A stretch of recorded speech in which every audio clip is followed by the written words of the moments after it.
Garcia is here, and we're going to talk business ways to make money for you as a client and ways to make money for you as an entrepreneur. It's going to be a pretty interesting conversation. Stay tuned. What's up, Nathan? Hey, Kenner, how are you?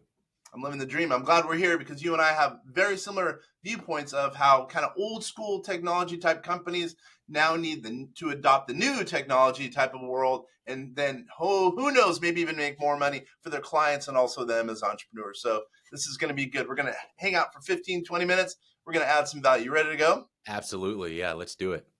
So why don't you go ahead and outline some of the things you've done? Obviously, you're a financial planner or advisor, whatever you want to call it, specifically, and then you've decided to take a different tack. You now have an app. Let's talk about that because I think a lot of our people are kind of in old school firms, if you will, old school entrepreneurs, and they want to move towards technology because it'll open their market, make them more efficient. So tell us a little bit about yourself, if you don't mind. Yeah, so I consider myself a serial entrepreneur. I own a few different companies. I'm an angel investor, and I have a vertically integrated business. But if you looked at it from my portfolio perspective, I have my certified financial planner designation. I have my Series 66, so I can provide financial advice, investment management for a fee. But I also am the owner of a digital marketing agency. And I started that in order to generate leads so that I wasn't splitting commissions with the partners in the firm. And the profit of that digital marketing agency was used to develop an application, a software application that helps me to get more clients. So my entire portfolio is coordinated to help to grow my business and to grow my brand. But I thought about it in 2018, 2019, where I'm looking at the industry in financial services, and you see that a lot of the industry is getting older, but the multiples that these guys are selling their businesses, their books for, is like 2 to 3x revenue. But then you go and look at these technology companies, and what are the technology companies selling for? Right, most of them are selling at 10x. It depends on the day. They might be at 20x revenue. It just really depends on the market itself. But if we could bolt on that technology with the traditional business model, then we could raise the valuation. And you're seeing it now in the financial services industry, where companies like Financial Engines, for instance. They were purchased by Rick Edelman, great financial planner, done a wonderful job at getting his name out there through his podcast, what have you. But by bolting on Financial Engines, he's made himself so much more valuable and the organization more valuable because of their capabilities. And I really like that model. I think that model is going to go forward for a while now. So yeah, to your point, I think that there's a lot of opportunity there. That's exactly right. Plus, you could, if you have good technology versus someone else who doesn't have good technology, you're providing services for a client, you can usually lower your price theoretically or make more money per transaction, let's just say. Spend more time with your family, as an example. I mean, there's so many ways that utilizing technology helps. And we started using technology, really our own artificial intelligence model 2018, and it was a game changer for us because we haven't had to increase prices quite as much as the next person because we are more, we're quicker to market with things. We're, lower prices. I mean, lower labor prices. It's just been a game changer. So you and I talk the same language.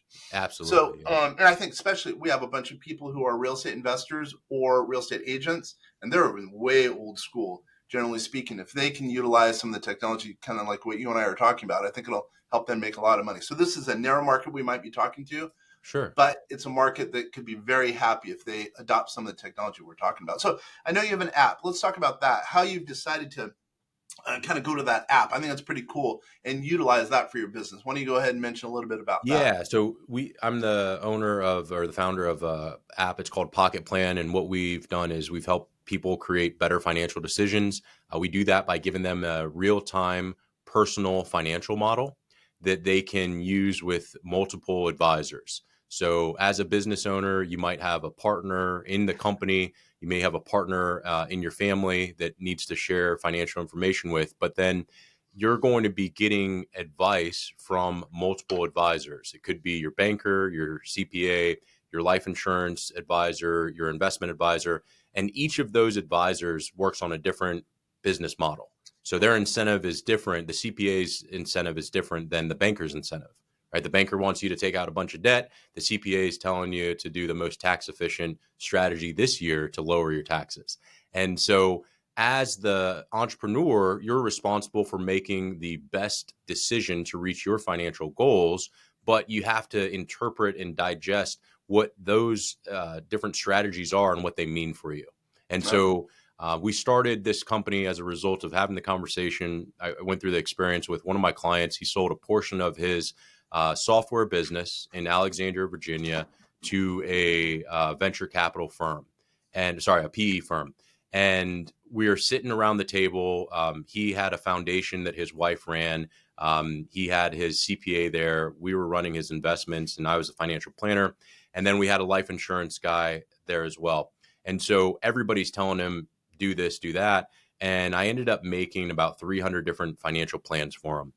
And it was a challenge because I would go to the estate planner and the estate planner would say, well, the trust needs to look like this. Let's coordinate it like that.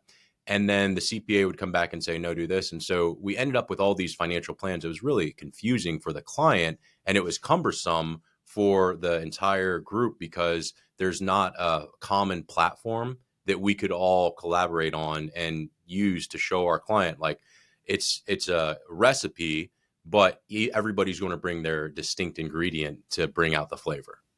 Yeah, I get that. I get that. It makes it more flexible, nimble, et cetera, et cetera. You can answer more scenarios, more questions easily from the Got sounds it. of it. So yeah, I totally get it. By the way, how does someone find your app? Yeah, they can go to pocketplan.io. We also rank number one for Pocket Plan. So if you just search Pocket Plan, that's the easiest way to find us. And then most people are putting in their financial information on a desktop computer. So Mhm. we're very security oriented. So we would advocate you do that. But in there, we are connected with Plaid. It's a tool that allows us to bring in real time financial information about your investments, about your asset balances, and then we pre-populate the financial reports for you. So those common reports like a net worth statement, a cash flow statement, your investment statement, those are all going to be available for you. And so this is really helpful for those individuals just looking Mhm. to go from, having 16 accounts that are doing different things to just a single portal that shows you what your financial well-being is. Yeah, nice. I know for us, we've had an app, I don't know, 4 years probably, and it's horrible. We're just updating it, actually rolling it out as we speak. 'Cause it's going to be on top of a, if you will, a community.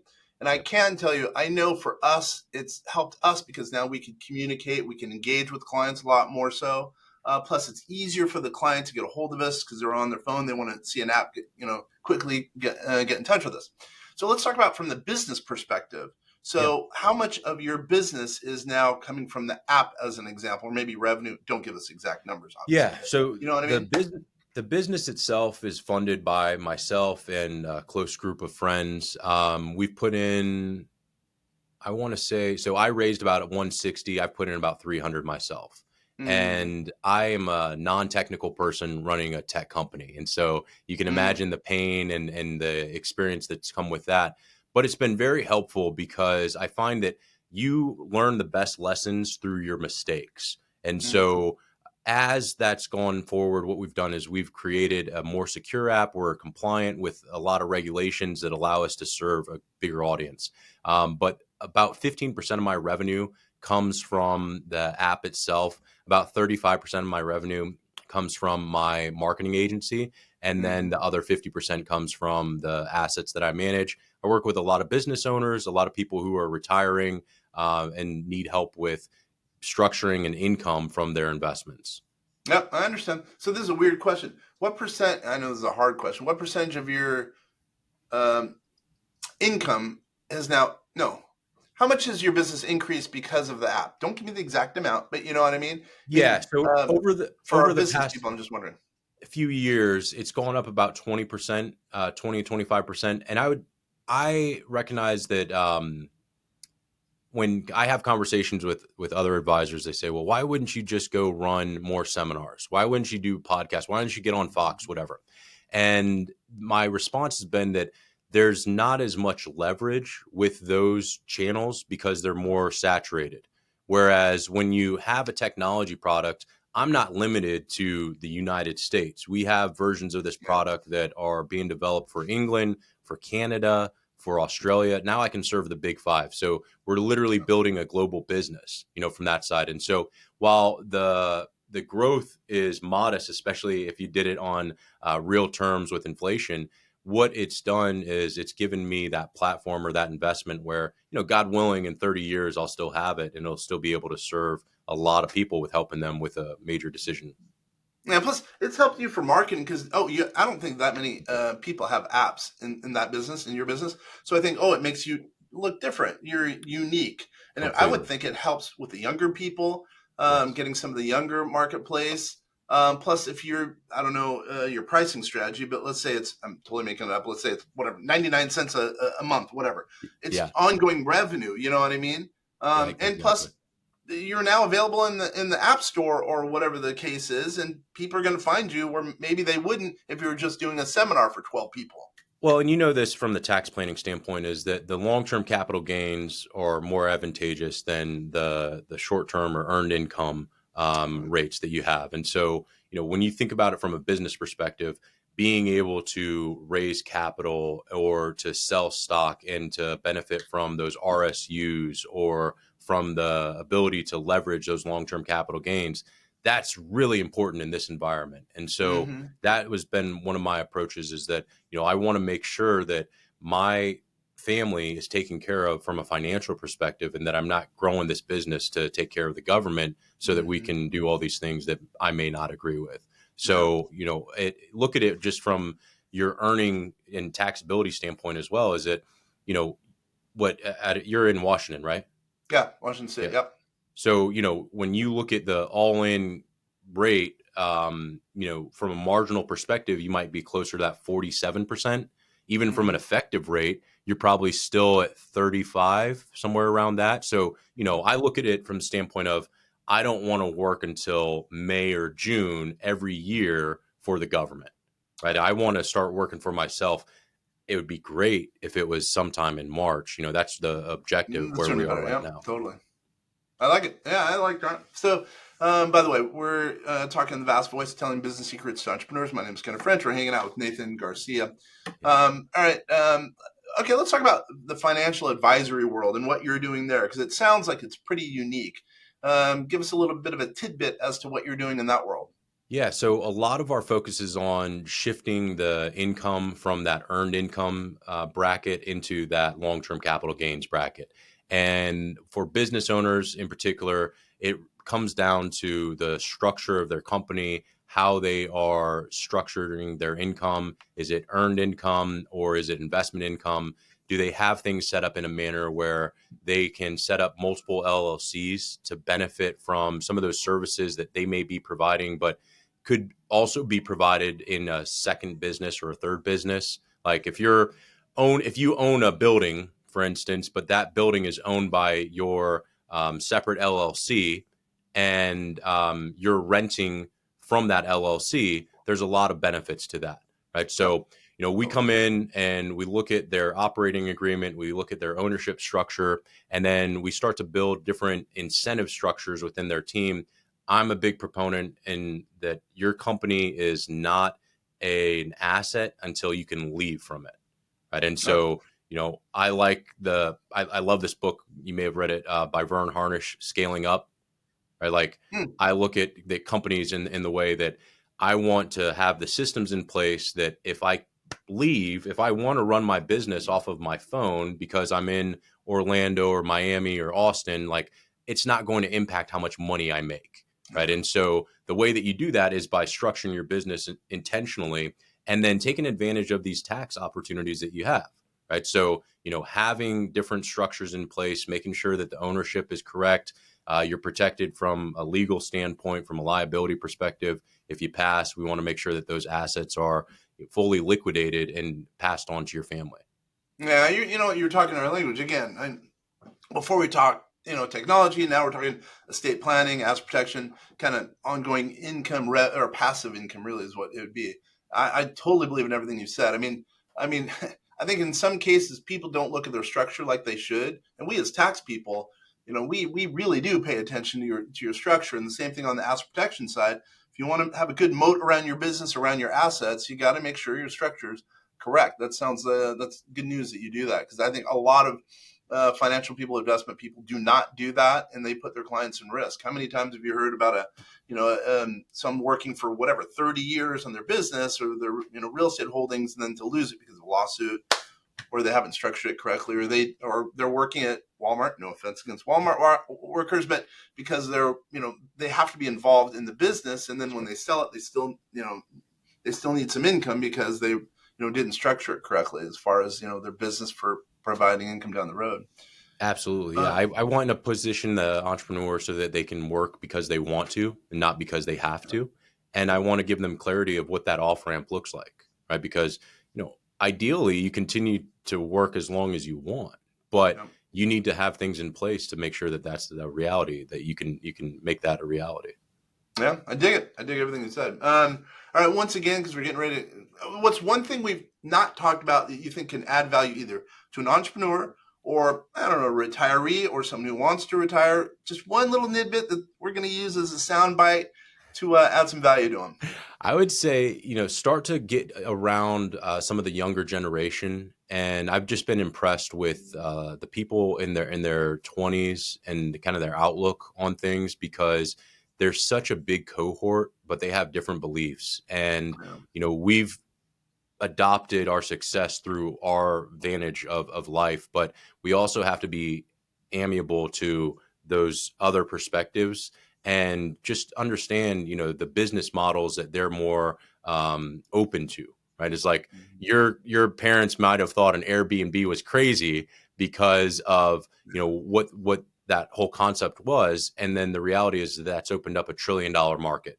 But that came out of necessity from a younger generation. And I think that, we're going to see something similar in the next decade where business models are going to evolve, but it's going to be that generation of folks who have the need and the vision and they can benefit from us as well, right? So it's a symbiotic relationship. I look at us as bridges between multiple generations. And I would just encourage people to, pass some of that wisdom down and to get in return some of the vision and the vantage point from that younger generation. You're totally right. I was talking to a financial advisor just this weekend, and, he's like, most of our clients are older. I don't really care about the younger generation really, because that's where all the money is. He might be right, by the way. But, I said to him, well, what about the legacy of your business? Plus, by the way, it could be worth more money because you're going to have trail income coming down the road. And he's like, well, it doesn't, I'm not that worried about that. I said, well, the value of your business would be higher if you're paying attention to the younger generation, because if they're going to be sticky and sticking with your business, that'll help you. And the way to attract them is with technology. Not old school paper. He actually even still had some old school applications, paper applications. So I totally hear what you're saying. Yeah. All right. Just one more time. How does someone get a hold of you if they're interested in the app or your services? Yeah. So the easiest way is just, if you want to find the app, go to pocketplan.io or just search Pocket Plan and we pop up. If you want to find me, the easiest way is on LinkedIn. My tag is Safe Harbor Planner, but my name is Nathan Garcia. You can find me on LinkedIn. On X, I am Fiduciary First. So You're what? Fiduciary First. Got it. Fiduciary with the number 1 ST. Yep. Got it. Man, this has been good. I think this has been helpful. I think some business owners out there, some investors out there are going to be advantaged, and they should really check you out. I like we have to say, technology, all the stuff we've talked about, I think makes a lot of sense. So to you, thank you very much for spending the time. Also to everyone out there who's watching, listening, really, really do appreciate you taking the time to listen and watch The Vast Voice, telling business secrets to entrepreneurs. Once again, this is Kenneth French. I really appreciate you guys.